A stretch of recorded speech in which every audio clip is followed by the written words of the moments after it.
gentlemen, start your engines!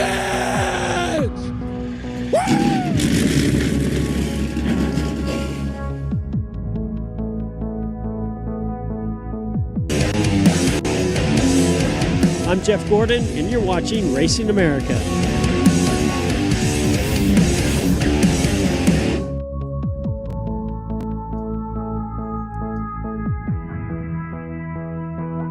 Oh, let's see. Can you hear me now? Ah, look at that. It works. Commercial. Works like a charm, buddy. Works like a charm. Make sure. Yeah, I got to change my headphone setting here for a minute. Hang on 1 second here. I've got a little bit of sunlight coming in right here. I got the blinds a little bit open, but that's okay because we've got sun.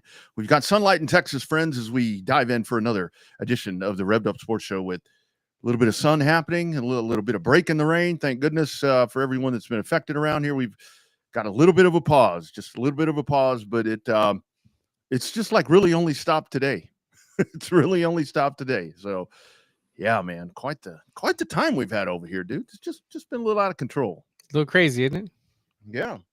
It's like, for those of you that may be catching this for the first time, when we talk about Texas heat, man, that's going to bother me. But like we should have had a lot of triple digits by now, and I think we actually hit the triple digits today. In Central Texas, where I'm at, because I'm in, like, Bobby and I are like in real Central Texas. Where they're talking about Central Texas is more of kind of like the hill country for us. But yeah, it finally hit 100, and that's the first time I think in a very, very long time. It's been a crazy weather pattern, man. And again, we're thinking about all those folks that are affected by this, because it really has been a mess, man. It really has been a mess. And again, there's that Kerr County information right there if you're looking to help out those in need, because there are plenty of them right about now. Yeah, no, I did figure out. So I told you what happened with the microphone, right? It was user error. Oh, changing all the settings and logging out and logging back in, my microphone was on mute. Oh, there you go. Oh, yeah. That'll tend to kind of slow it down, slow up the proceedings a little bit. Yeah. But now none of my channels are broadcasting this wonderful show. I just had to catch a replay on Racing America. Oh, well, that's a good thing. It's always there. It's always there. So you folks can check in after another busy race weekend. You guys back at it, man. You got your show in. That's quite the feat compared with everything that when Kevin Rogers was on here last week, he was talking about everything that they've been dealing with, but he hadn't mentioned, we showed a picture here. What was that, about 2 weeks ago, of that place just underwater? It looked like a stock tank. He didn't mention that part, and it's quite the feat to get that show in, even if it was a one-day show. Yeah, it ended up being a one-day show. They had to cancel practice on Friday because there was still water in the infield and water in the parking lot and water on the pit side. Had to do the same thing on Friday because they weren't done pumping out all the water. They were shoveling water and mud into 5-gallon buckets just to get rid of water. Sheesh. And then they had to bring in a brand new grader to regrade the racetrack. Even after we did some packing, they found a big soup hole there in turns 1 and 2. Unfortunately, that got a little worse after they regraded it. But all in all, the fact that Cord and the team worked their ass off to get that place ready.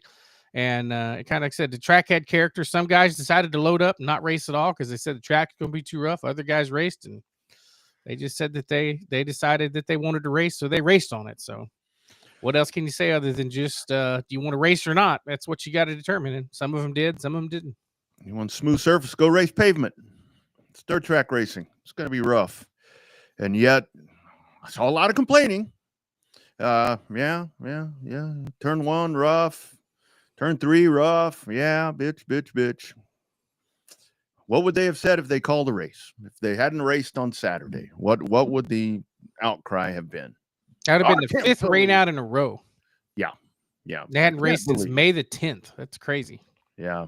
No, that's a lot. That's a lot. You got to have those shows in there. And when we talked about that the other day, I mean, because that was good. What was it? It was going to be $5,000 for the two divisions right there. And, to cut it down to $2,000. I mean, that's a cut, but still $2,000 to win is really, really good. I mean, that's a really damn good. I mean, the average sport mod race pays, $800 to win. Mm-hmm. Yeah, it's good. Very few tracks guarantee $1,000 to win. So yeah. No, thought it all worked out right and good. So I think all the dirt tracks are going around here are going to get a little bit of a reprieve because I think we're done with this for a little bit. Let them dry out a little bit because there can be too much moisture, and I would assume what was happening the other night is when you have something that's been with the precipitation that's been there, not only this time around but even before. It's just as you get in there and as you get deeper down into the surface, that's where the water is just going to bring itself up. That's where we talk about so many times that water just evaporates when it's so hot around here. But I think it's totally the opposite for you guys, what was happening there. But it's a good thing you got it in. And look, I saw some of the racing. I kind of liked the bumpy stuff, to be honest with you. It made for very interesting racing for sure. But then when they started diving high, diving low, looking for different lines and stuff like that, it got kind of cool to kind of watch them sit there and try to find all that stuff. So yeah. But other than that, I mean, it was fun. I mean, it had a long day with it, but I don't know, had a good time. I had a good time. I was a little out of practice despite doing this for 20 years. I was a little out of practice announcing since I hadn't done it in almost 7 weeks. Great show tonight. Zach Reel's going to join us here momentarily. Big win in the Montana 200 this past weekend. You saw that here on Racing America. We'll talk with him. Cody DeMarvels, the winner there in the Star Superstock Tour. We talked to Boo and Aaron a couple of weeks ago, so they got that race in there at Dillon. So we'll talk with him about just some good old stock car racing, good old super stock car racing. So we'll have that discussion as well. Throughout the show, kind of just talk about things that are coming up. Big weekend of sprint car racing. If you're a sprint car racing fan, this is definitely the weekend for you because you've got one of the very rare occurrences where you'll have High Limits and World of Outlaws. I don't know if we say working together, but you'll have them on the same bill at the same place.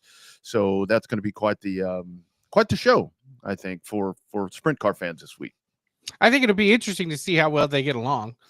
They I mean, I don't know. They don't seem to be fighting near as much as the pavement late model people do. So, yeah, that's the weird thing about that. To where I have noticed that to where they handle that much more, and I'm sure it's both of them just tons and tons of amounts of money that are involved with all of that. But where that one right there.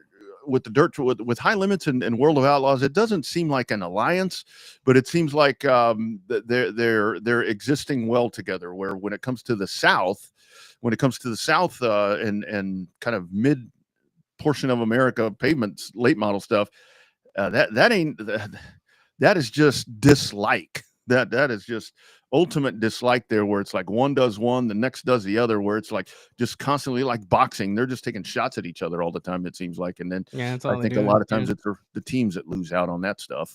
I think some of the teams are starting to lose out on it. I mean, when you got to pick and choose, and actually it's not even it's not the teams that are losing out. It's sometimes the fans when the drivers have to pick or choose where they want to race. If they're racing, you're gonna alienate one set of fans, our buddy Bubba Pollard, he can't be in two places at one time.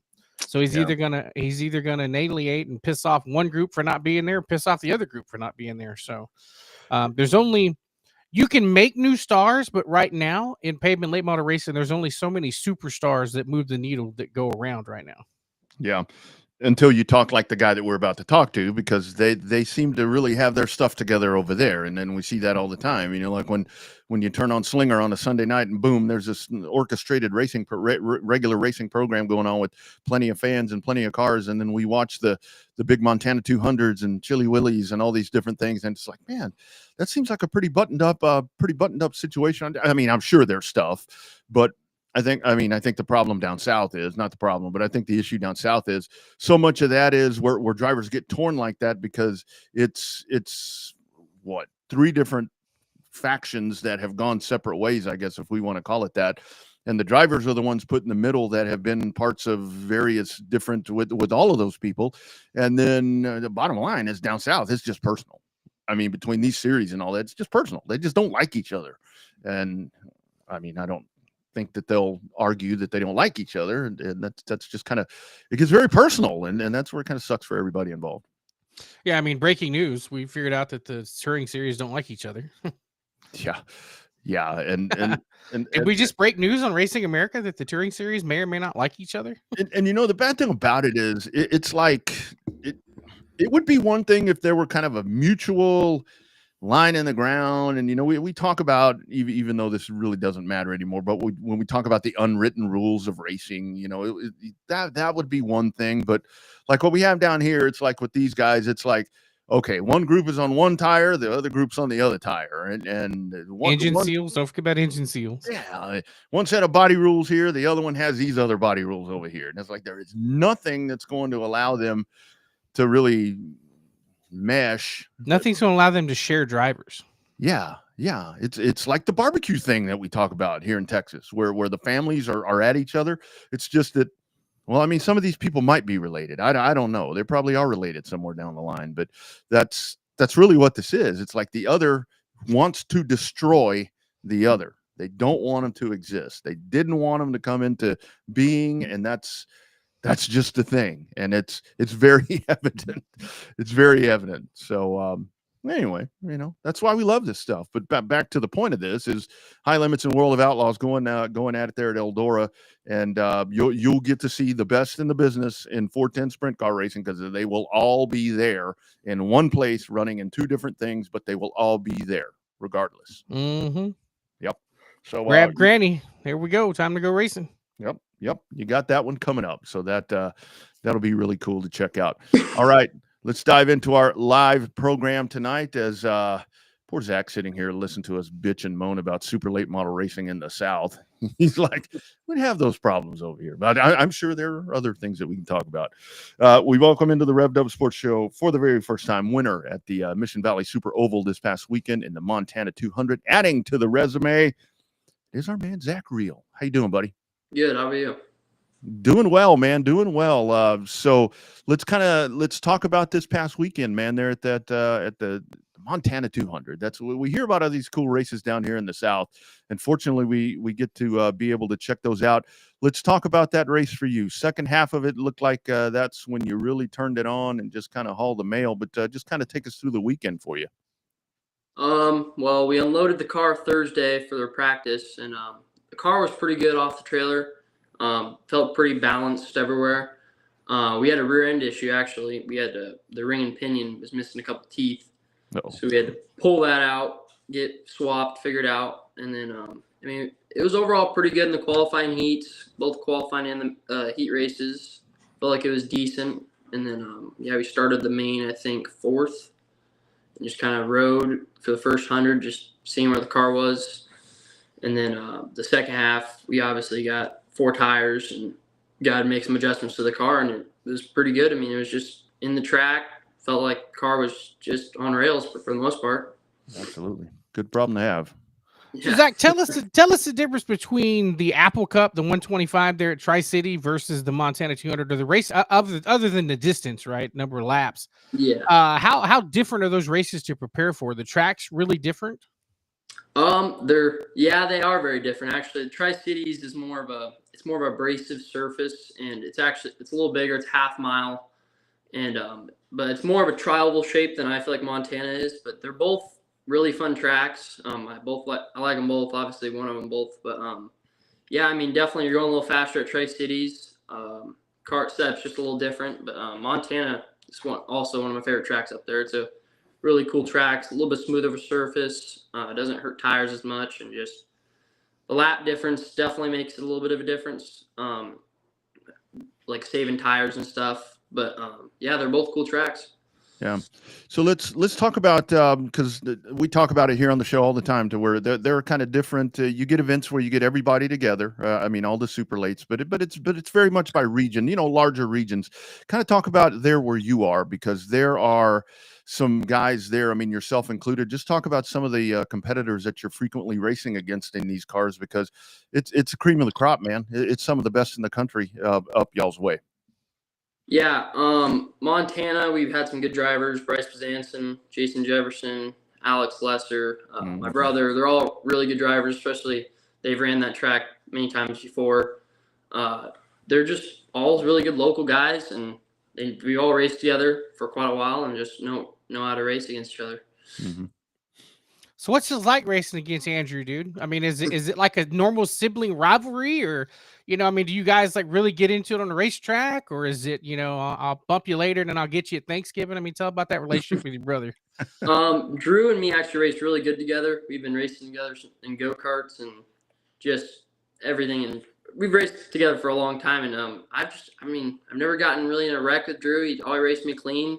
I mean, just give and take. If he's better that weekend or better that race, I'll let him have it. Or if I'm better, he'll let me have it. So we both race really good together. And there goes one of the things that we always talk to guys about, to where it's like, you guys, you seem to have that understanding pretty well, to where it's like, okay, maybe my car is not better today, so I'm going to maybe yield a little bit. I'm not going to give it to you, but I'm going to yield a little bit. Kind of talk about that part, because you get a lot of guys, and this is anywhere, any division, to where maybe you don't have the car to beat that week or that night or whatever it is, but you're going to do damn near everything you can to make sure nobody else can get by you. And a lot of times that just kind of messes up proceedings from time to time. Yeah.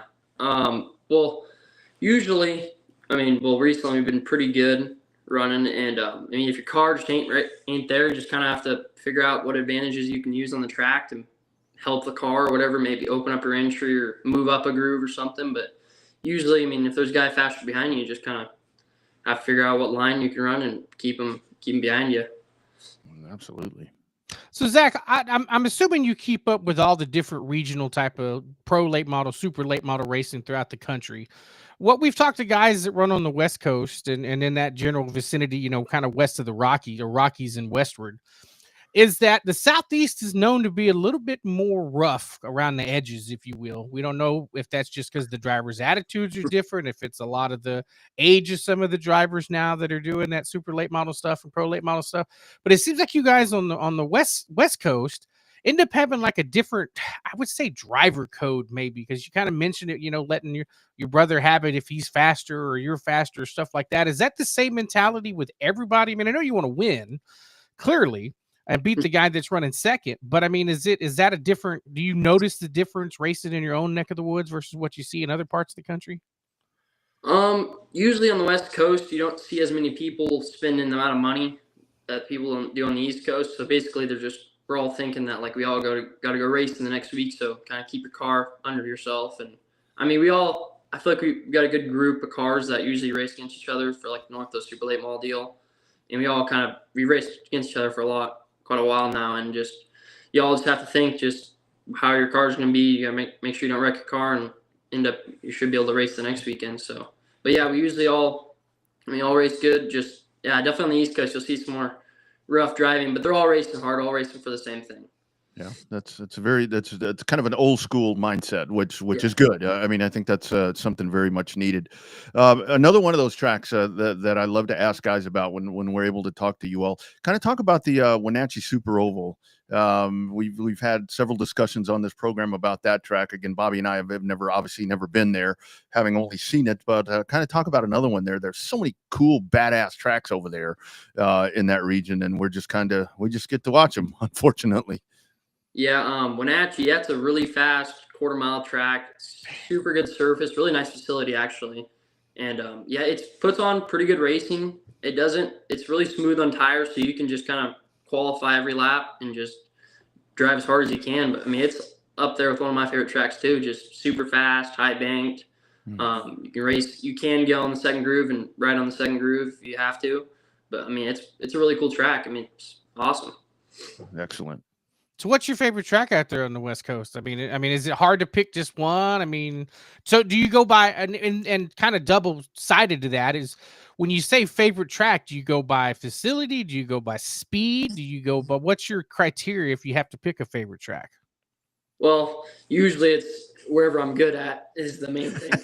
But Tri-Cities is probably my favorite track just because it's got a lot of different characteristics here.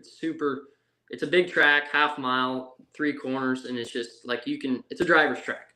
If your car isn't 100% there, you can kind of change your line and try different things. Like it's crazy. You're hauling butt there. Yeah. So So Zach, let's talk about your career. Let's talk about when you started, and then we can kind of talk about Drew as well. I mean, I know Drew's a youngster. I mean, very young. I mean, Mhm. you're young as well. But kind of talk about the whole family unit for you. How did all this start? I mean, I know here a lot of people, it may be the quarter midget route or go karts or something like that. Maybe you just jump in a stock car. But how did it all get fired up for you? So me and my brother both, we started out in quarter midgets. I started out like 6, I think, and just raced that for like 5 or 6 years. Did pretty good, won a couple of good races, and then I think when I was like 13 or something, I got my uncle. He had a dirt modified, so Uh-oh. I ran that for a season, which was definitely a game changer. But got to run that for a season, try it out, and then Ron Eaton, when I was about 13, almost 14, he called my dad up and basically said he was getting out of racing. And he had a couple cars sitting there, and he was like, "Hey, you want your kid to drive my car?"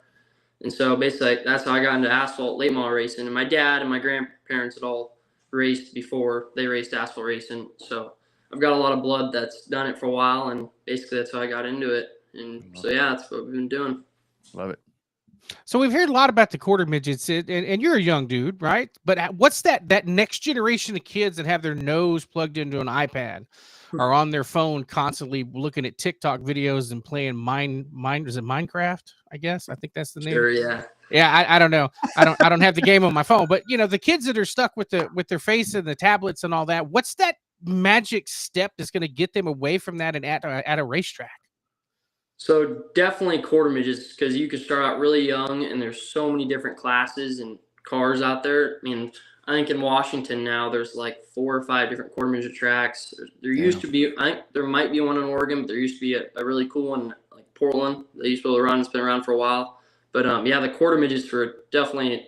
I mean, I had a lot of fun and experience racing those things. I mean, you got to travel a bunch, go to different tracks. Like we went to Montana for a quarter midget race, California, Nevada, all those places, and it's definitely it's a lot of fun. I mean, it teaches you fast reaction time, and if your car's not all there, you can always just try different things. But yeah, that's definitely where I started out, and it helped a bunch.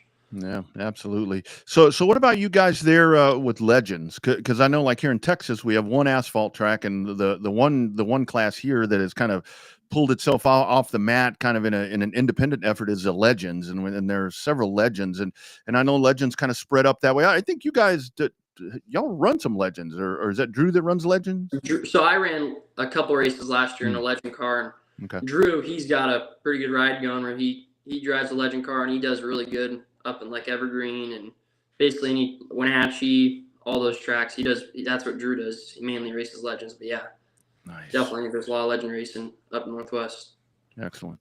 Those little things are everywhere. Wouldn't you like to have the patent on those things like Bruton Smith had the idea years ago? In terms of the next step for you, obviously late models, super late models is big. I mean, you have any like ARCA West aspirations for you, or you just want to see what's next, or what's the next step up for you that you're looking at? The goal would be ARCA, but that just costs a lot of money, and you got to pretty much pay your way in. So that might not happen. But yeah, I mean that'd be the next step is ARCA. But yeah. Yeah. So Zach, you mentioned dirt. Kind of the thoughts on dirt, because I was a pavement guy for a lot of years and went to dirt and sucked. I mean, just never. I mean, people probably say I suck at pavement too, but I mean, really bad at dirt. It was, and again, it's fun to announce. It's cool to watch, but just kind of your thoughts on that. You guys really seem like it's honed in pavement a little bit more, but it's kind of the dirt mindset. Well, when I raced dirt, it definitely helped a bunch. I mean, it correlates with asphalt racing, car control, and all that. Mm-hmm. But I mean, dirt racing. I mean, it's pretty popular over here. You get a lot of cars and like speed weeks and stuff like that. And but I mean, I enjoy dirt racing just as much as asphalt racing because that's kind of what I grew up doing. Quarter midgets. So that was my home track, was a dirt track. So we thought we were going to go the dirt route, and then Ron Eaton called, and my dad and all them ran asphalt stuff, so we got into the asphalt stuff. But yeah, dirt's definitely cool, and you can drive the car. I mean, track changes a bunch. You always got to pay attention, and it's not. I don't think it's as expensive, but it can get up there. Mm-hmm. Yeah.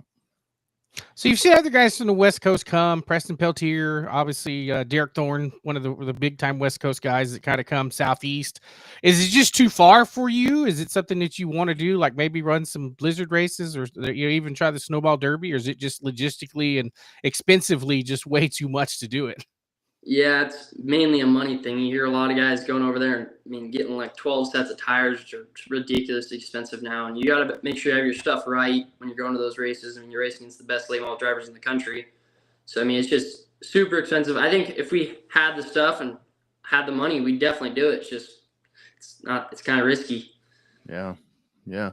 And you might get your stuff tore up sometimes with those big events. They get a little out of control. Lastly, for me, Zach, what's on the calendar next? I mean, you've already racked up. I mean, with the wins this year, you just keep adding to that resume. With the Montana 200 being the latest one. Now, what's next on the calendar? The Idaho 200 at State Line. It's a pretty big race. I think it's 25,000 to win. There's gonna be a lot of cars there, so that'll be the next race. So that'll definitely be that one, and then probably go like the Fall Classic, Tri-Cities, and then I think there's a couple more races on the schedule, but that's all on top of my head. Love it. I got more of a double-sided NASCAR question for you, like big NASCAR picture.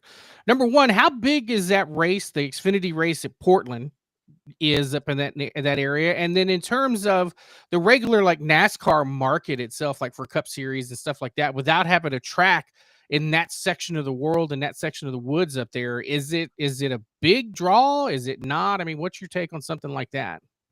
To all racers, NASCAR is huge, but I feel like but like PIR, when they go bring the Xfinity stuff to the road course, they bring in a pretty good crowd, but it's just this area, like you're saying, doesn't have really a big NASCAR scene. So, but definitely, all the racers out there, they still love NASCAR. And, definitely know that's the deal. So, yeah. Yep, absolutely. Great stuff, man. Congratulations on adding that Montana 200, man. Already with the Apple Cup 125 as well. The year just keeps on rolling, and that sharp looking number 7. Good luck to you and Drew, man. Let's stay in touch. Love to talk more racing with you anytime you have a chance, brother. Absolutely. All right, man. Take care. Be well. Yep, you too. You bet. There he goes. Zach Reel. Polished. And solid internet too. Yeah, look at that. It must be something up there. Those guys never have problems, do they? Those guys never have problems. Just something that he said, a lot of things he said, just totally just good stuff right there from Zach Reel. What he was talking about with how many times did he say that the really good track surface? And again, that's something that we don't see a lot of in these parts, from weather and different stuff. But like when he was talking about the tires didn't fall off quite as much, tire wear was better, good smooth surface. It was like, man, that's the total opposite of what we hear from, when we talk to guys from these other tracks. Oh, track's all beat up, cracks everywhere. Track surface sucked. The car couldn't. Yeah. Yeah, it's we're gonna have to go to a West Coast super late model race, not to like Kern County or somewhere like that is like a super fast brand new joint, but like go to the Tri-Cities or go to Idaho or something like that, or go to I'd love to go to race at Evergreen, big old flat track, like. Yeah. There are so many folks that when they talk about when they're like, you get that whole if I win the lottery thing, where people are like, which drives me crazy because it's like every time a racetrack closes, well, if I won the lottery, I'd open it. Bullshit. No, you wouldn't. That'd be the last thing you would think about. But it's like when people say, I was talking to a guy a couple weeks ago. He's like, I'm going to retire very soon, within a year, and we're going to go on the NASCAR tour. We're going to hit every NASCAR track. And honestly, that would be cool. That'd be fun, I would think. But honestly, I think if I could just be off for a year and not have to worry about finances and different things, I think what I would honestly do is I would hit the damn short tracks and go hit, because the way they're all spread out, across this massive country, you could make a really good tour by going to hit Apple Cups and going to Wenatchee and going to Evergreen and then coming south and going to North Carolina and then over to California. Man, that now to me that would be cooler. I think that would be cooler.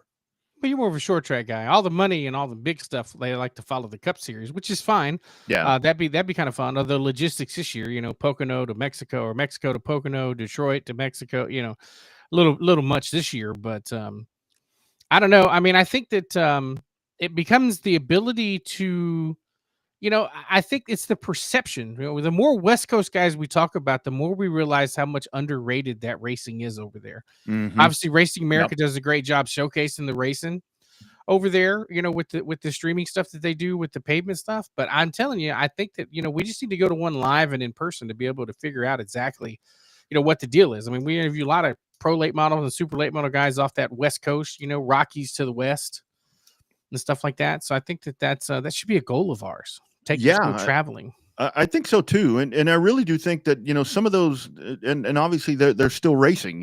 Some of the West Coast guys that started making their way south, and it's not anything, it's just that with that part of the country, maybe the focus hasn't been so much on short track racing as it should be, as it should have more attention and should have had more attention. But as those guys have come south and started racing down here, and quite frankly beating these South guys, I think it's really honed in a lot of attention on just how damn good those drivers are over there. And then, like when Bubba starts would travel, that would really make it full circle for stuff like that. It's a very thriving.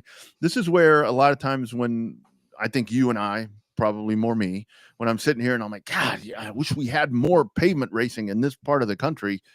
We're doing okay. We're doing okay in the U.S.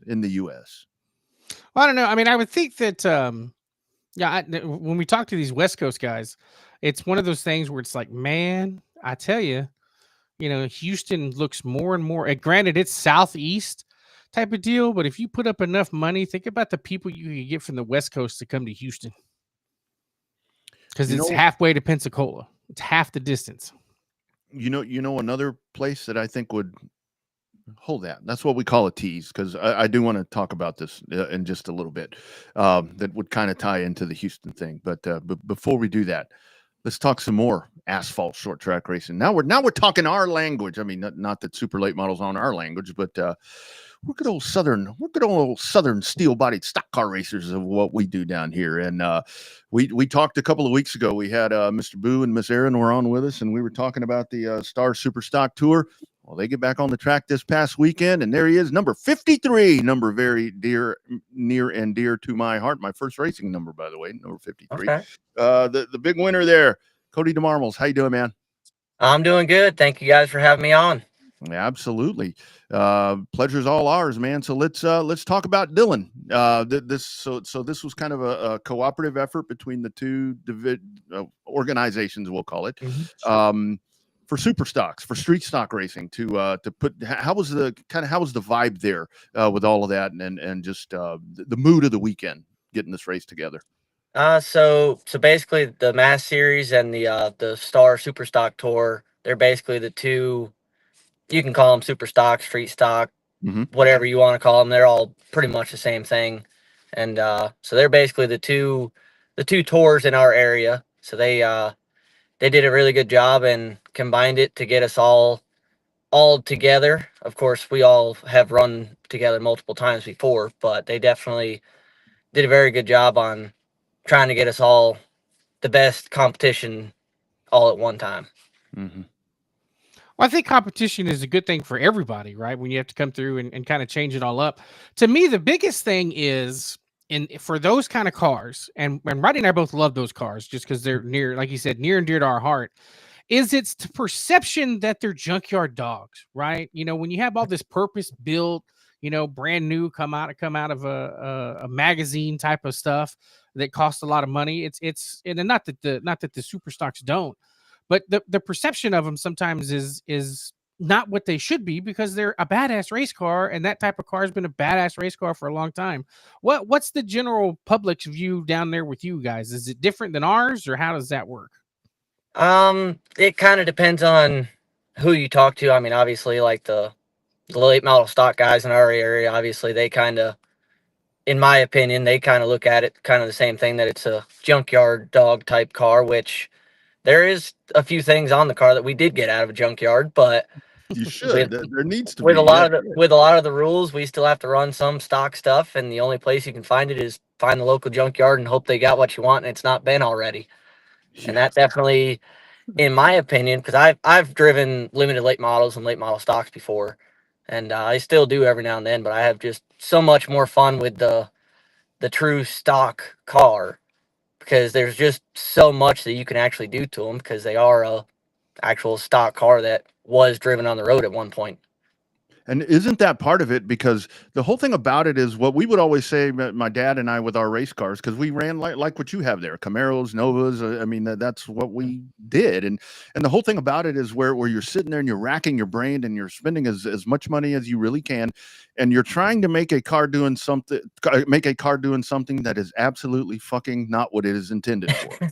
Isn't that really the cool part about it? It's like, man, this thing is not designed to do this. Well, and I always love how everybody always say, "Oh, you did really good. You drove it really good, and you can actually control it really good." But in my opinion, when you're racing any car or even that style, in my opinion, you're not controlling it at all. It's doing its own thing. You're just along for the ride.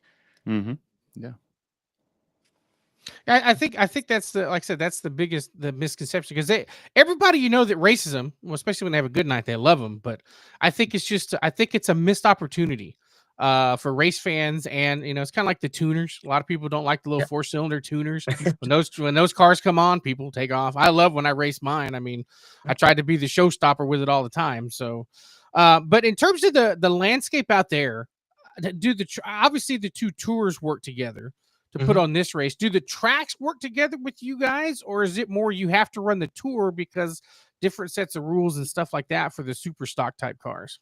It's kind of in the middle. I mean, some tracks have the same rule books and they work together, but then there's some tracks that are kind of on the fence. I mean, you could pretty much go to most of the tracks and be pretty close. Obviously, you might have to change one or two things here or there, but for the most part, every track that we've raced at does have pretty close to the same rule book.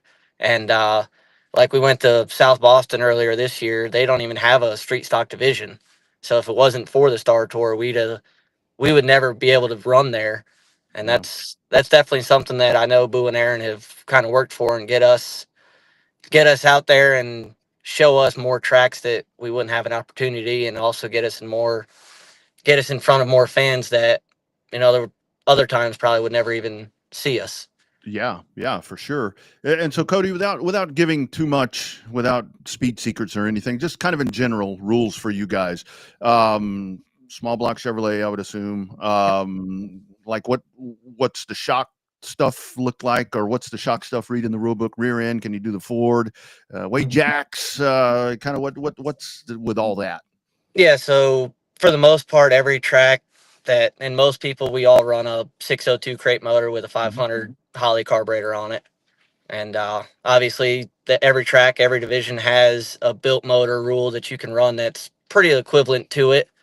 And 90% of us still choose the crate motor because, in our opinion, it's cheaper, which anymore it's kind of hit or miss. Yeah.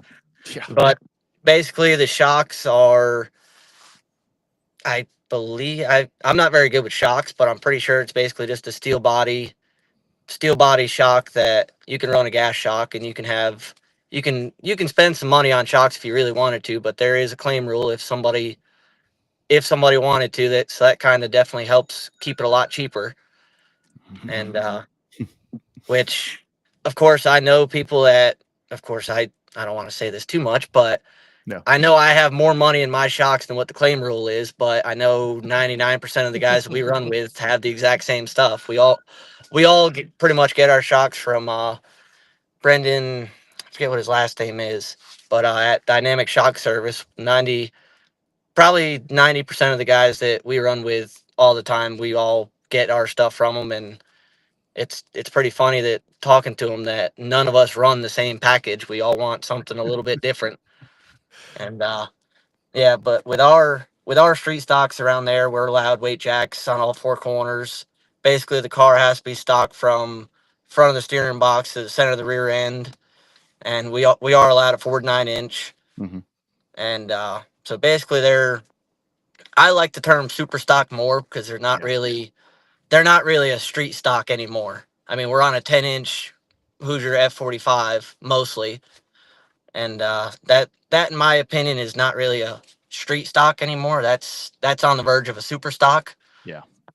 So I definitely like a skinnier tire, but I mean, if we can get more grip, I'll take that too. Absolutely. See, the shock deal, Cody, reminds me of my pink radiator cap theory.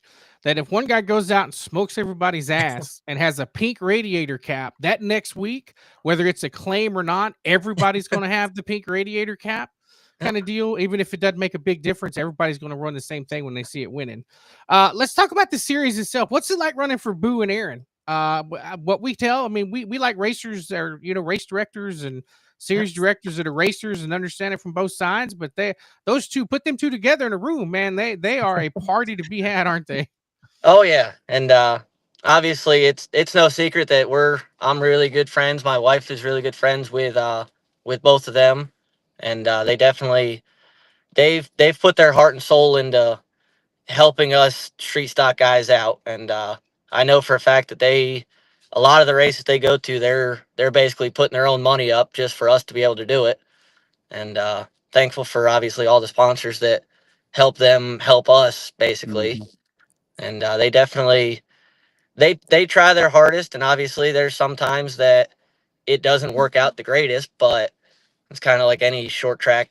No matter where you go, nobody's going to be 100% happy. You're always going to have somebody that got wronged in some way, even if it's not even intentional at all. But Yeah. they definitely try to keep everybody as happy as they can. Yeah, for sure. So, Cody, what is kind of like? So, when you guys come rolling in, the perception, like when the super stocks come in, because so many folks are used to the pros, the supers, even the late model stocks. I mean, they all look. I mean, they look alike. I mean, let's be honest. I mean, if you're a real racing person, you can kind of listen and tell the difference for all that, and kind of see the way that they act on the track. But when you guys come in, I mean, here come the stock cars. Yeah. And I always tell people when it comes to like cup stuff, to where it's like, they need to change the car. I'm like, look, we don't race Monte Carlo. We don't drive Monte Carlos on the street anymore. We don't drive Thunderbirds. I mean, it's just one of those things. But these cars intended super stocks. When you guys come in, I can only imagine that fans are like, holy shit, here come the real cars. Here come the real race cars to the track.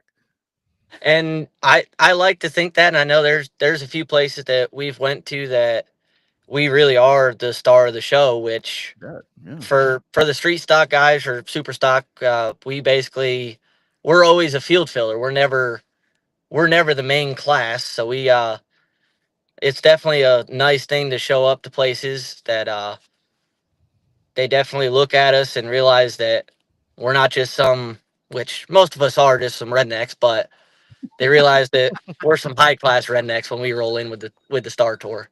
That's right. That's what I'm saying. But it is. I mean, right there's that perception that all the racers are natural rednecks. light like we do over here. Yeah. If I wasn't in a vehicle right now, I'd be drinking one too. Well, you come to the right place for that. You come to the right place for that kind of beer. That's the delicacy up in that studio is the natty lights. So it smells like natty light in here. Really bad. But so in terms of the super stock thing, what's the next? Is there a next evolution for those cars, or are they pretty much maxed out to the max that they can be right now without turning into like a limited late model with a stock front clip that you can't find anymore? Yeah, I mean, chassis wise, unless I do know some other places like Northern, they have the actual measurements, and it is a tube chassis car with all stock measurements. And as much as I don't really like that, I like the fact that it is still a stock car, but I do know that eventually you're not going to find them anymore, and we'll have to do something like that. And I know a lot of places that we go, I mean, we have a 602 and a 500 two-barrel to where we're only half a second to a second off of what some of the late models are running. So I actually like the stock chassis, in my opinion.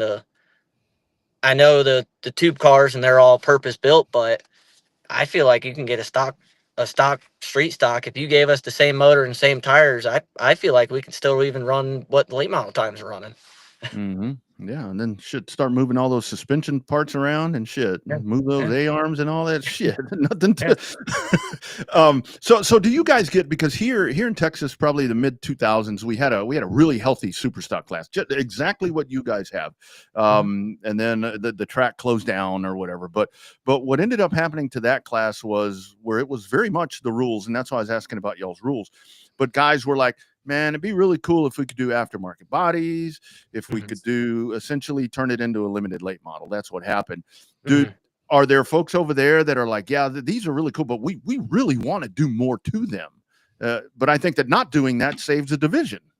And well, obviously the body that I put on is not really what you would think of when you think of a street stock. It looks like a Camaro, but like a Camaro, yeah. Yeah, we changed it up a little bit, and I do know that a lot of people. I mean, I love the old style Camaro stuff and the Monte Carlos, but for me, it was easier to build it that way. But yeah, definitely, I like that we can basically, if it's 22 gauge steel and it's still stock appearing, is basically how the rule is. So I would like to be able to do it out of aluminum. It's a whole lot easier to work with, but I still like that they are still trying to keep it stock with steel and make it more not unfair for the guys that still have a true stock body and want to run.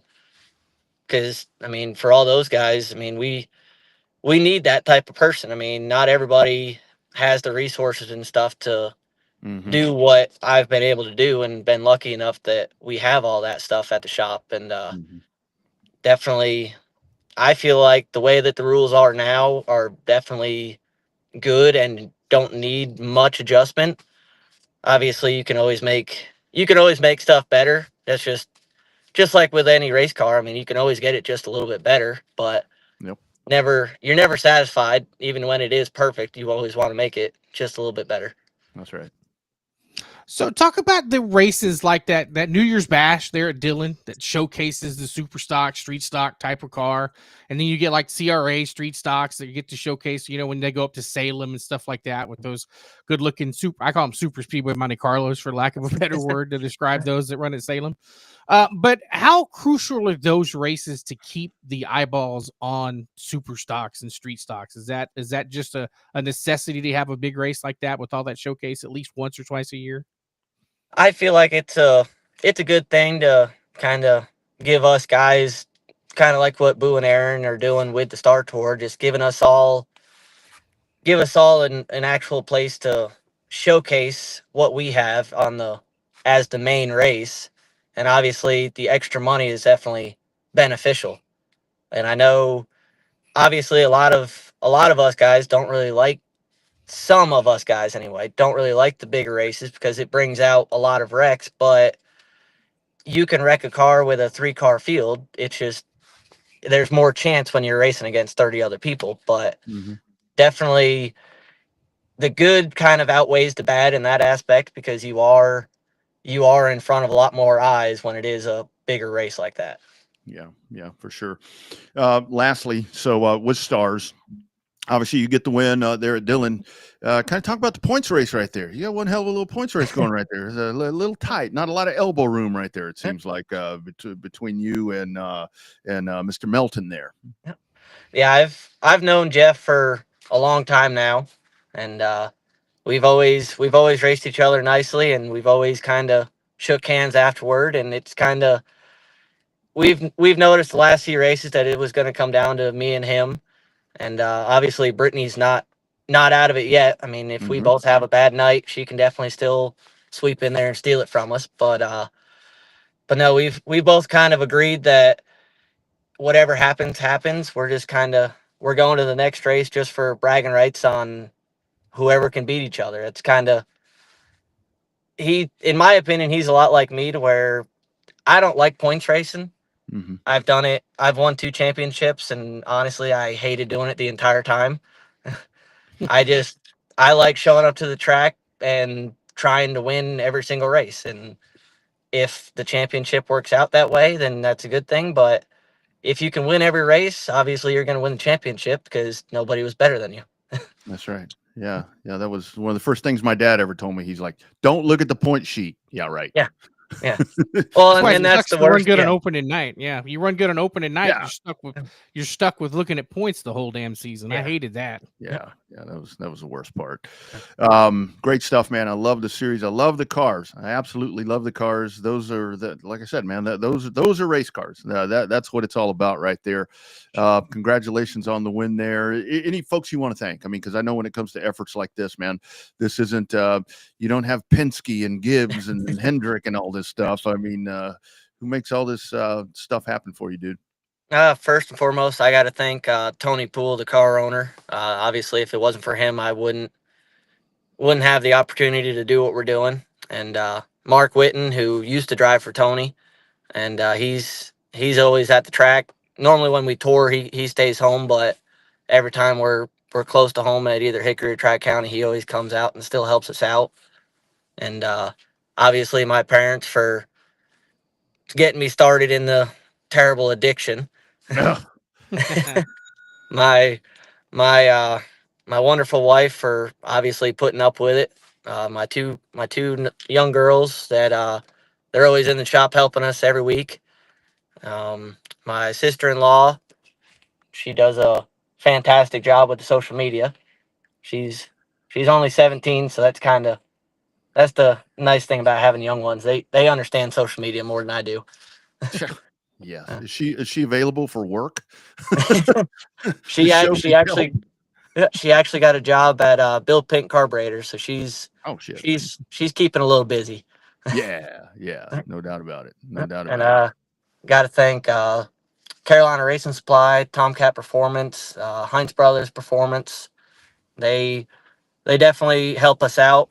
We've been lucky enough we haven't needed parts, but whenever we do, they help us out and get everything we need in a pretty timely fashion. And Earl Ramey Racing Engines, we've been really close friends for the last probably 10 or so years.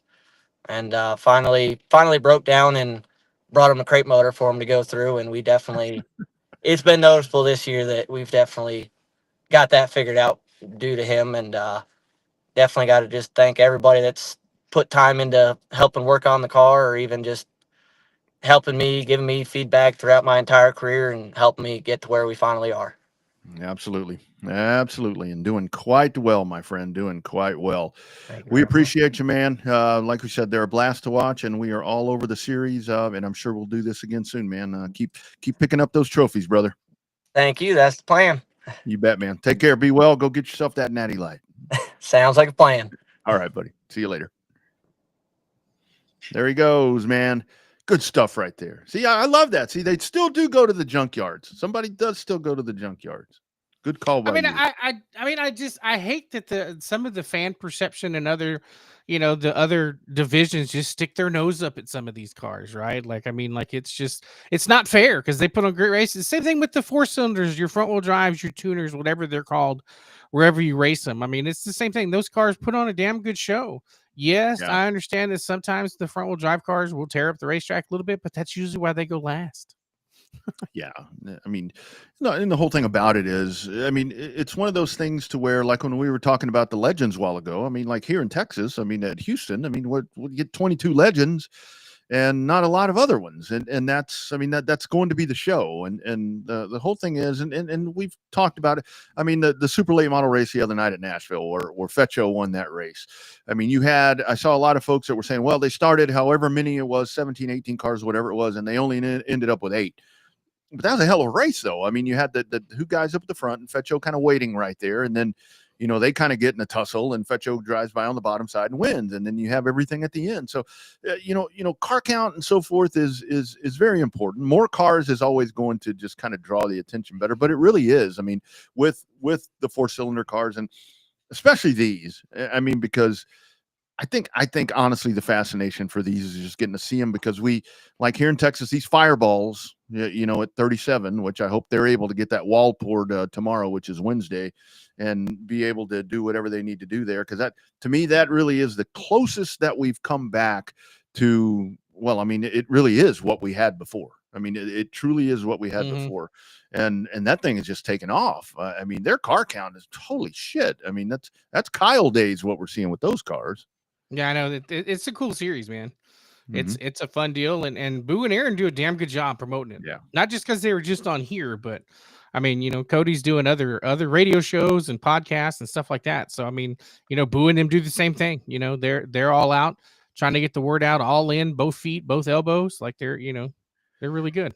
Yeah, it's a grassroots effort to keep grassroots racing relevant. And the thing about it is that the good thing about it is if you catch one of these races, it's really good racing. And like what I was going to mention to Cody right there is like I've gone back and watched some of the videos of him, like when he talked about the body on his car. But you can watch videos of him, like there's some videos of him going through the turns and so forth, and you can very much see that it is a stock car. It reacts like a unibody stock car. It does what a stock car body does. The right side ass end kind of squats down, and then you see the left digging, and it's like kind of trying to make its way around the corner, and you hear him on the gas. And I mean, it does what it's supposed to do. But that's really a good class, and hopefully that continues to work out well for them. Because I mean, I would love to see a bill where you had like the late model stocks and those cars. And no supers, no pros, none of that. Maybe a legend class or something like that. You had something like that, like on a tri bill. I think would be a really good show somewhere. One of these tracks, not a half mile, on one of these other tracks. I think it'd be pretty cool. But to be determined. It's like the mini car nationals there at Slinger. I never realized that many mini classes existed.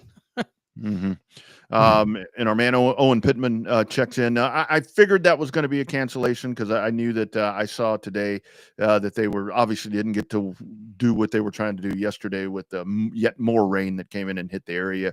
But if you are in South Texas Race Ranch will be racing Saturday, as well as our friends at Cotton Bowl Speedway. They will have a full show there. So our South Texas race fans will have plenty of racing that'll be going on this weekend.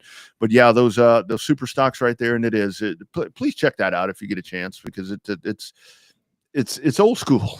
it's very old school racing. Yeah, I mean it's near to your heart because you still got one of those things sitting in the yard, so or in the shop technically, or is it in the yard? It's sure. at Martin's house, right? Or is it in your dad's house? At Dad's house, yeah. Oh. So it's just kind of there. It's just kind of there, waiting for pavement one day. So we'll see. Yeah, you never know. But great division to watch that racing. It is a super stock tour, and as he talked about, you kind of had the collaboration right there with the Mass Series over there. All of that in North Carolina. When we come back, we'll talk a little NASCAR. That Houston that Bobby was talking about right there. Kind of a little thought that I had about another racetrack that appears to maybe be going to take another hiatus. I don't know. We'll explore that and more. But first, a word from our friends at My Race Pass. Welcome to the My Race Pass app, the #1 app for motorsports fans. We want to make sure you get the most out of your My Race Pass app experience. With your new free account, you can use the My Race Pass app to see race day information, including event entries and official lineups and results for over 600 organizations across North America. You can also see track information and purchase online event tickets for select tracks. With your free account, you can also search for a track or series on the My Race Pass app and favorite their profile to receive news and race day notifications on your mobile device. To see more information and to see which app subscription is best for you, be sure to visit getmrpapp.com. My Race Pass, the ultimate racing resource. Hey, I'm Ross Chastain, and you're watching Racing America.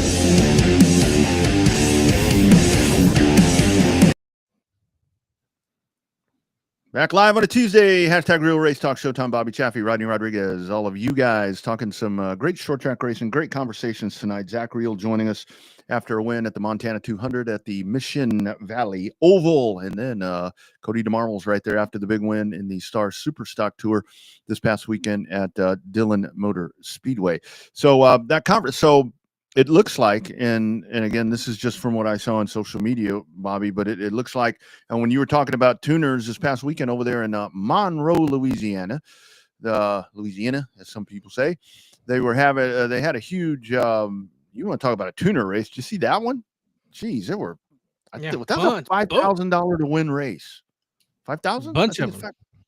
Golly, or 2,000. No, there's 2,001 to come up in Corpus, in our neck of the woods. For the tuners, okay. For the tuners, it's like 2,000 to win, $2,500 to win in Corpus coming up. I think it's the first weekend in September.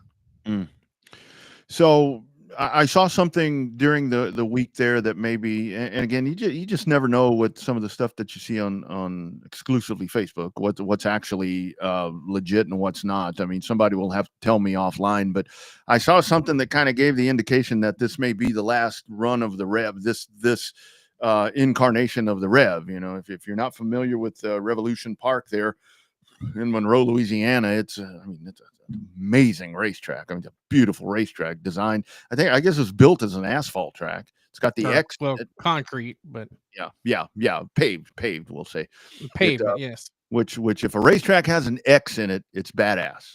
I'll just tell you that. If it's got the X in the middle, it's badass. Went to dirt. Then you had the singer that came in, I think made it dirt. Then I guess it went back to pavement. I don't think it had any races, and then it went to dirt again. And I think that's what's happened now. And I think they've been at it for a couple of months, maybe. And it's just not working out. I mean, car count has not been there. And I don't know if this thing is about to cease operations again. But when you want to talk about, I think on the pavement side where you've got everything out there, Florida, Alabama, all of that, and then we kind of go into Georgia and all these different. Imagine if the Rev in Louisiana was thriving, and then you could tie in Houston. Boom, there's your little map. If my aunt had balls, she'd be my uncle. So it's just one of the thoughts I had in the middle of the night. Well, I don't know. I don't think that Rev is going to make it. I mean, it hadn't had the best of luck of any incarnation, whether it be concrete or dirt. It just seems like it gets a lot of buildup, and then all of a sudden it just falls flat. And it's usually to no fault of the promoter. It's kind of one of those things, if you build it, they'll come. Well, if you become a promoter, we'll race, and then nobody decides to race. Yeah, and the Rev. I mean, I don't know enough about the area and know enough about the whole incarnation of the Rev to where when it opened up as a pavement track. I mean, I don't think there was like a marquee event. I don't think it opened up and they were going to bring in Southern Super Series or anything like that. It's again kind of one of those places that, while it's very convenient when you're driving by and it's like, oh, there it is right there. It looks nice. It's again kind of in a spot. And that's why I say it as a filler to where it could kind of fall in between over there, up there in Houston. But again, somebody would have to come in and make that work and spend a shit ton of money. I mean, and that's the bad part, is because that's the one place where every time it opens, you never hear. I mean, I think the last time I heard they were going to paint the stands and paint the wall and, of course, put the dirt down. But you never hear, oh, we're having to tear it all up and do all this, where it's like it's there, but it just can't get going. I mean, it just doesn't work. Yeah, it's crazy. I mean, it's just the nature of the beast. There's more tracks closing than open, and that's for damn sure. Yes, absolutely. Absolutely. That is the case. So if you have a track, go out and support one. Go out and support one because they need all the help that they can get.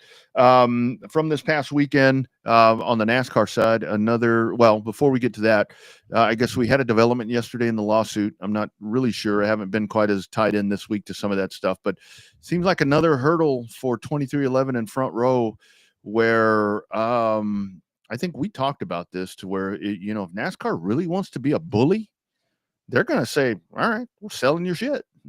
That's what's going to happen. Come tomorrow. That's when it's supposed to happen. Come tomorrow. NASCAR is supposed to have up until tomorrow, unless the injunction works, but I doubt the injunction is going to work this time from 2311 in Front Row.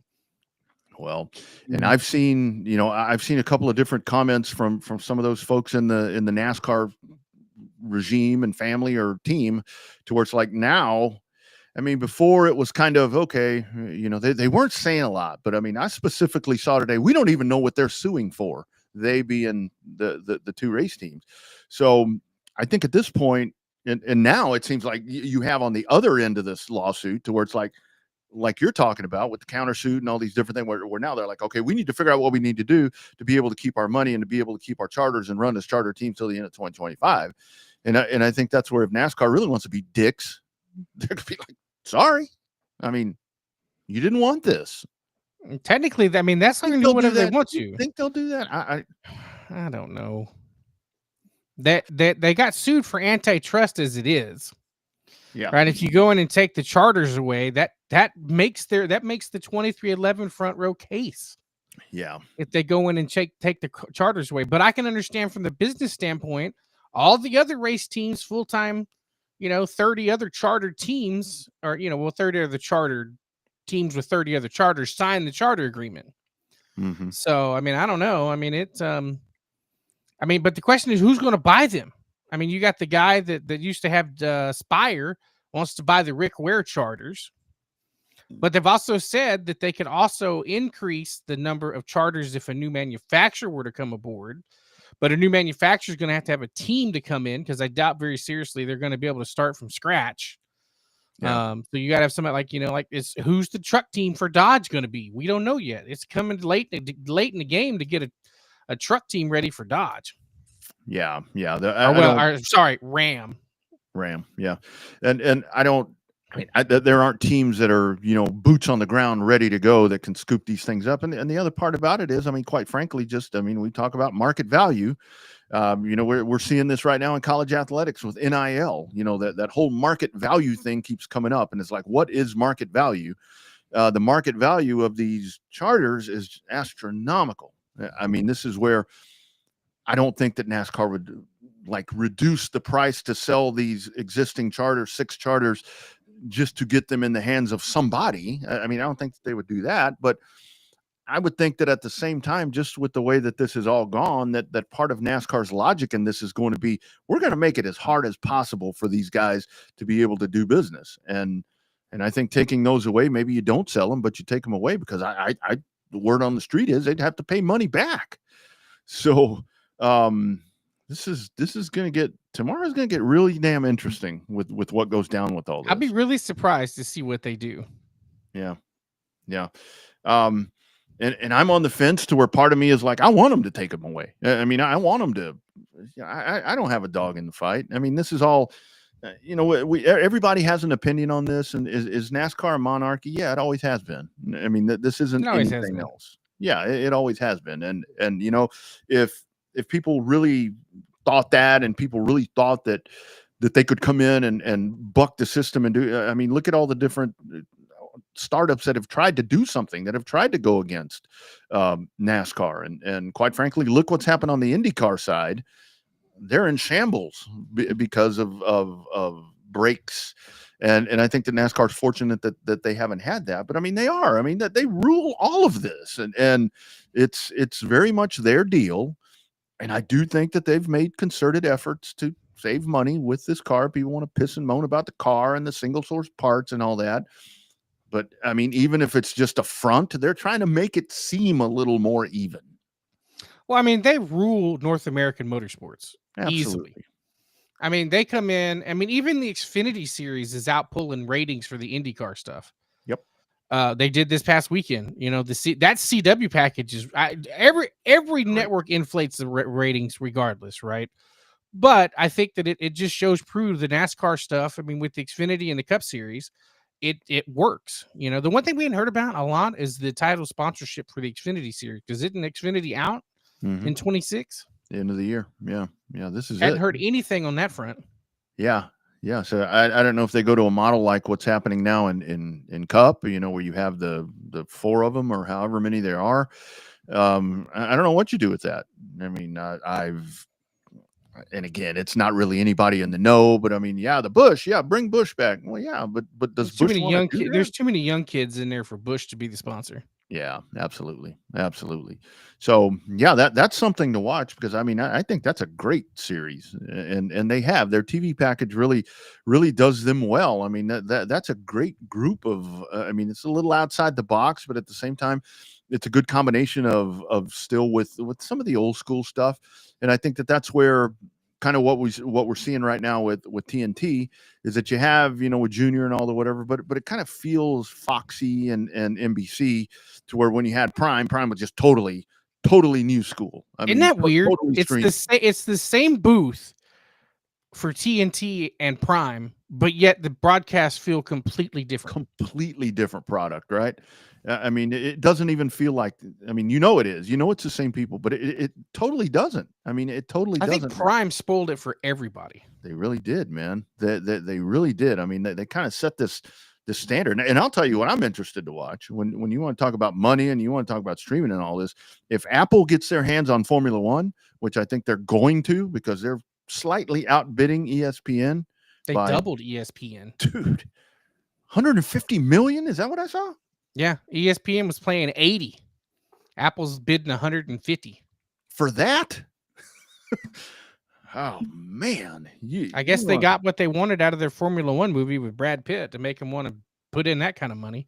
I tell you what, dude, I saw some numbers today on the revenue that thing is pulling in outside of the United States. I didn't even see the U.S. numbers. Have you seen that? No, I was going to see it in Vegas, but couldn't find a decent. A decent. I tried to watch it locally. I wanted to see it in IMAX. Now Superman has all the IMAX stuff. So, well, I recommend watching that. You know how crotchety I am about that kind of shit. I liked it. I was like, damn, that was pretty good. I heard is they basically stole the script from what could have been the perfect Days of Thunder 2 movie. Some old guy who in this case could have been Cole Trickle helping the new young and up and comer. So now they got to rewrite the script for Days of Thunder 2. Yeah. I kind of thought Days of Thunder 2, if it ever came about, it would be the Jeff Gordon story. Yeah, you kind of finish out, and then you kind of go to TV, but you still have the itch, and then you become the new Mr. H. That's kind of what I thought that would be. I don't know, but no, the Formula One is good. But so if Apple, honestly, Bobby, I think, and again, maybe this is just me, but to me, when NASCAR was on Prime, the picture looked different. Everything looked crisper, faster. It sounded better. I mean, I don't know. I'm sure that's not the case because everybody pretty much uses the same shit, I would think, same technology, but it just seemed more revolutionary, I guess, in the look. I don't know. That may just seem more outside the box. Yeah. Maybe I'll just sober when I watch it. You could tell it was a new production. Mm-hmm. It's like getting a new car. A new car scents really good until it's not in there anymore. Yeah. Yeah, absolutely. And you nailed it. I mean, they really did. I mean, Prime kind of jacked this up for everybody else. And when this goes back to to NBC, because that's the one thing, and where you do have, the race starts, you do all the whatever, green flag up in the air, lap 7, you go to commercial. Where with Prime and all that, you usually got to about lap 13, lap 16 before you went to commercial. So you're a little bit back to that, but it just does seem a little. Again. Yeah. So it's not as bad as it was the first time TNT had it a couple of years ago when they had the mid coverage. You don't hear everybody saying terrible NASCAR television this time around. They just say not as good as Prime television this time around. Yeah, absolutely. With the racing, SVG wins again. And now that's where I haven't listened to Denny's podcast. I'm going to listen to that on the plane tomorrow morning. But it's like, too many road courses and this, that, and the other. And I think people can debate this all they want. But it's like, I mean, the genius in all this is Justin Marks, because he's gone out and he's got his guy right there. And he's going to assure himself that he's going to be in the playoffs for the foreseeable future, because that dude is going to dominate. And like we talked about the other day, just wait till this dude figures the ovals out. And he's going to. I know. Oh, he'll finish. That confidence is there. Oh, And do you want to, I mean, do you even, I'll bet you a 15-pack of Natty Light right now that with all of this going on with, he's only going to win road courses and do all this shit. That's only going to drive him to get better on ovals faster.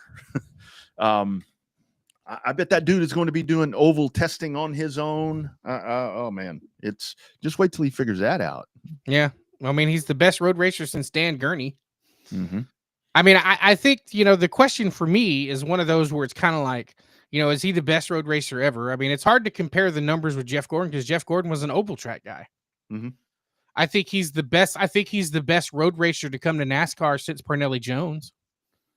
I think he's done way better than Marcus Ambrose ever did. He's done Oh. way better than AJ Allmendinger ever did. Oh, absolutely. I mean, a lot of it's the car, just because there's such a similarity between the supercar and the new style Cup car, this next gen car. But I mean, what he's done, everybody, call him a one trick pony, call him whatever. He is smoking their ass. I mean, he is literally just bringing them to the woodshed every time there's a road course. He could have won Sonoma's Xfinity race. Yeah. But he decided not to get too aggressive with his teammate. That was a hell of a race between those two guys all day. Yeah.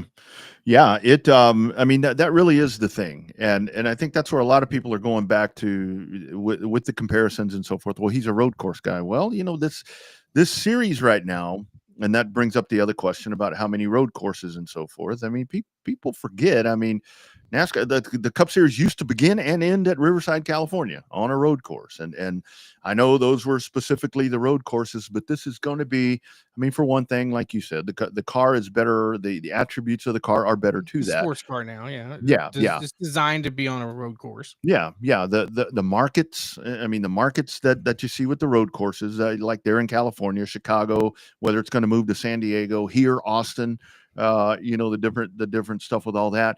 And quite frankly, the audience, I mean, it's the good thing about the road courses is, and this is the one thing that I say about Formula One, to where it's like, if I'm going to wake up early on a Sunday morning, I'm going to dedicate an hour and 45 minutes to watch Formula One race. And I know that I'm done. Folks don't want to watch. It used to be a 500-mile race. I think folks don't want to watch a 400-mile race right now, to where these road course races are shorter. I mean, the track is bigger. It's a lesser amount of laps. But just quite frankly, I think that the market value is requesting road courses, because it just changes shit up a little bit. Well, there's more road courses out there than there are super speedways. So that's the other part about it. And I think where it kind of stinks for NASCAR is where you could kind of always hang your hat on the short tracks. This car's just really not doing it on short tracks because it's not designed to. Where's this short track race they could race at? All you had left that NASCAR never went to was St. Louis and Iowa. Now they're in St. Louis. Hell, the IndyCar can't get more than 5,000 people at a damn doubleheader IndyCar race. God, that was at Iowa. That was rough to watch. That was painful. And I know that, and I saw a lot of, because they had the tornado. You had the tornado that hit there on, I guess it was Friday or Saturday. Thursday or Friday, yeah. Thursday or Friday. And it's like, well, it's the tornado's fault. I'm like, but no, they had only sold 5,000 tickets before the tornado. The people that were there had already. Yeah, that's pretty rough. And I think that's where with NASCAR, whether it's going to be Chicagoland or Iowa, I really think there's still hope for TMS. I mean, not that it was going to close down or anything, but I think TMS is continually getting better to where those tracks. But you're going to have to. I am worried about COTA. I got a bad feeling COTA is going to take a break. I think that it. How many years is it? We're past 3 years on that one. 4 years. They started in 2021. Yeah.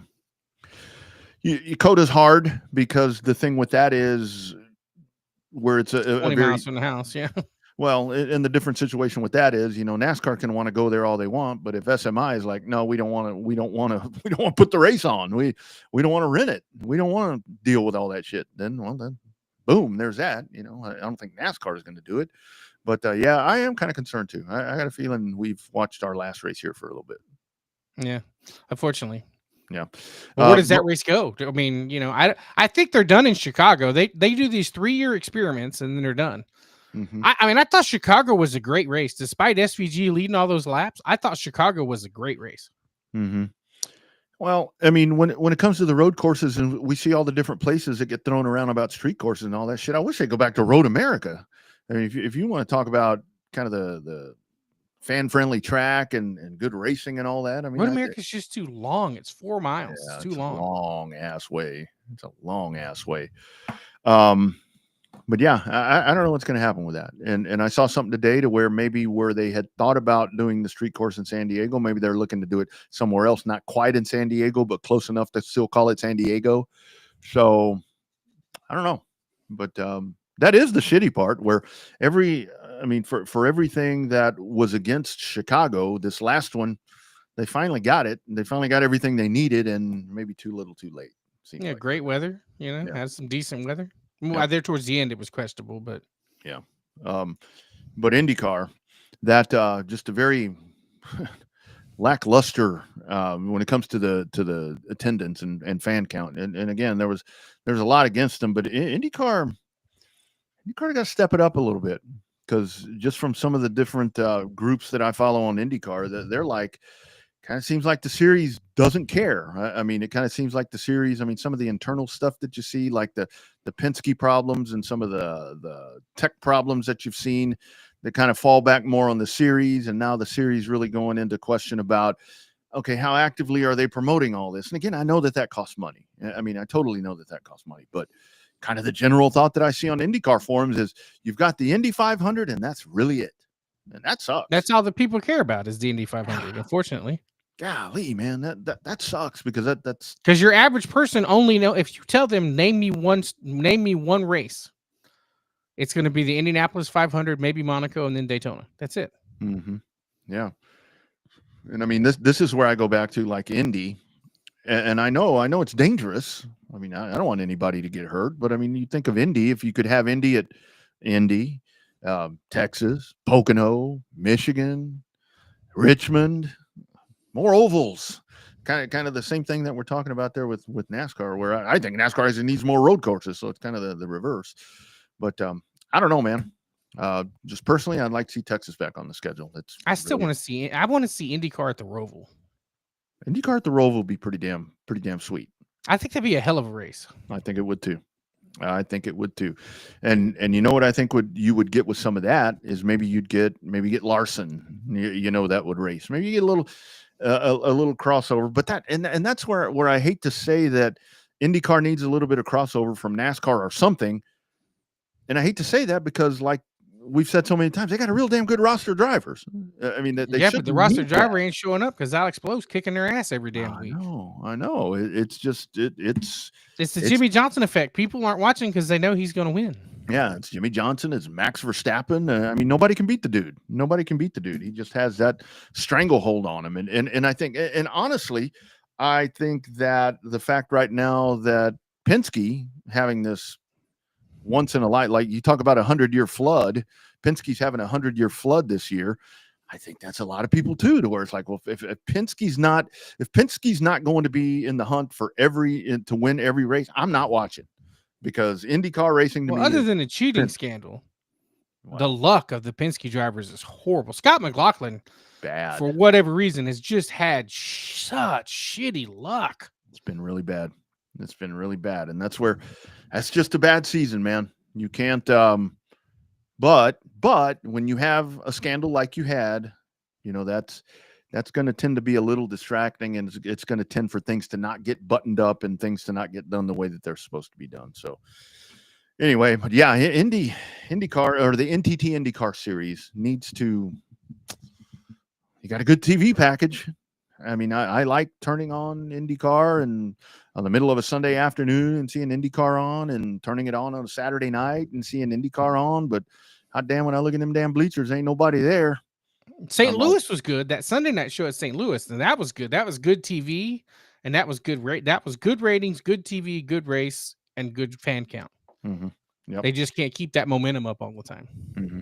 Absolutely. Good stuff. We'll follow that, because it won't be long and the IndyCar season will be over. Yeah, October. Yeah, they're getting to the end of it, man. They're getting to the end of it. Great program talking here about short track racing, a little bit of NASCAR and IndyCar, and even a Formula One movie reference. That's what you get right here each and every Tuesday, 7 o'clock Central, 8 o'clock Eastern, #Real Race Talk. It is the Revved Up Sports Show. We are live each and every Tuesday here. Be sure and hit all the socials. Be sure and like those, Twitter, X, the Facebooks. I guess X and Twitter are the same thing. So, yeah, be sure and check that out. And be sure to catch all the replays. And you can even get the Revved Up merch that's available from our friends at On Demand Shirts at RevvedUpSportsShow.com. Speaking of that, Bobby, you mentioned with On Demand Shirts, our man James Cole. Actually, before, you know what? That's a good segue right there. Before we talk about some bad luck from James Cole, how about if you get to see who James Cole is? Precision, consistency. Just like in racing, these are our values in screen printing, embroidery, and everything in between. If it's branded, we can do it. Damn right they can. On Demand Shirts, the official apparel provider of the Revved Up Sports Show, of me and of Bobby. What happened to James, man? I have no idea, dude. I was on the racetrack doing an interview and still had no idea he flipped in turn 1 after popping that rut. Damn. Hadn't called Did you check on Maybe him? I'll Did call you him. text him and check on him? No, I'm getting ready to go to Mexico, so I've kind of been trying to get all my T's dotted and I's crossed, or whatever you say there. So maybe I'll check on him tomorrow when I get there. But yeah, hopefully everything's well. I hadn't seen a lot about that, so hopefully everything good there for James Cole. On Demand Shirts out of San Antonio, they can take care of you just like they take care of all of us, and a lot of great racers in this area. All right, my man. So you got a weekend off, right? Now you're off till next Saturday. The 26th, yeah. 26. I may go to Cotton Bowl just to hang out. My sister has some fundraising events for my nephews for their junior high football stuff. I got to kind of play nice uncle with that deal. So it's no telling. I'm just trying to get into the pot. Who do I need to pay to determine whether or not you're going to get detained in Mexico? I think is that a TSU? Is that a TSU or is that one of our text threads? I don't know. I think it's actually Bucky that's running that. So yeah, we'll find out. I was actually talking to a coworker today, and she's like, because she knows about the whole getting detained stuff, and she's like, oh, wait a minute here. She said you've had some outdoor events. She said, when did you play golf last? I said Saturday. She said, holy shit, you're probably nice and red right now and pretty brown, aren't you? I said, yeah, I sure am. She said, how do I get in this pot? So yeah, so we'll see. We've got the passports and everything. I cut my hair, so I'm hoping that helps. But of course, I'll have a cap on, so that's probably not going to help. So just got to remember, if they haul me in, not to talk Spanish, straight English, and maybe I'll get out sooner. Yeah, going to Cancun. Gonna go get away for a little bit and take a little time off. Only taking one computer, Bobby. Can you believe it? Just one. That's it. Just one. Just one. Not a broadcast computer, not a work computer. It's actually just going to be a utility computer that the wife and I can both get on. One of those that we can both get on. In the event you need one, yeah. In the event you need one. So you need to respond to something, you kind of pop on there and we'll have that. So anyway, that's it. But we'll do this again next Tuesday, and who knows who we'll talk to next, man. Great guest tonight, man. Great conversations. Always good when we get to talk to guys in the West Coast. So yep, always a good time. I'm glad we get a chance to work with them and try to get them the exposure they deserve. Yeah, absolutely. And I will tell you, kind of the discussion that you and I have had on the sidebar a couple of different times. Both of those gentlemen, immediately, you damn right. Link goes out, and they're like, I'm like, any questions? Nope. See you at 7:15. See you at 7:35. And they were both early. Yeah. How about that? Funny how that works when you actually live cast. Love it when a plan comes together. And we'll have another live cast next Tuesday, and another plan will come together because I'm back on Monday. So anyway, all right, Bobby, have a great rest of the week. Again, let's do this one more time and pull this up. This again, there are lots of different ways if you are able and want to be a part of just the disastrous weather events that have happened here. That right there is directly in Kerr County. And I think that's the one that a lot of the TV networks are kind of using, because the way this is going to work is anything that goes there, it's going to go into bonds that are going to go to those that are obviously bonds they don't have to pay back, but it's something that's packaged together. Those funds go to help those people, and there's no concern, there's no whatever. So anyway, we'll get that up on this. It's still a mess out there, man. Still a mess. Yeah, and it rained again. They had to stop searching because it flooded again. Whew, Not as bad, but it started flooding again. Well, now I saw Oklahoma and Arizona, and just a lot, man. Just a lot. It's everywhere. All right, you guys, y'all have a great rest of the week. Be sure and hit all the socials. We'll have any breaking news that may go on. You'll catch it right there, as well as on our socials. Bobby's at the Bobby Chaffee. I'm at the Rodney R. All right, you guys have a great rest of the week. We'll do it again next Tuesday. #Real Race Talk from Texas for Showtime. I'm Rodney. This has been the Revved Up Sports Show.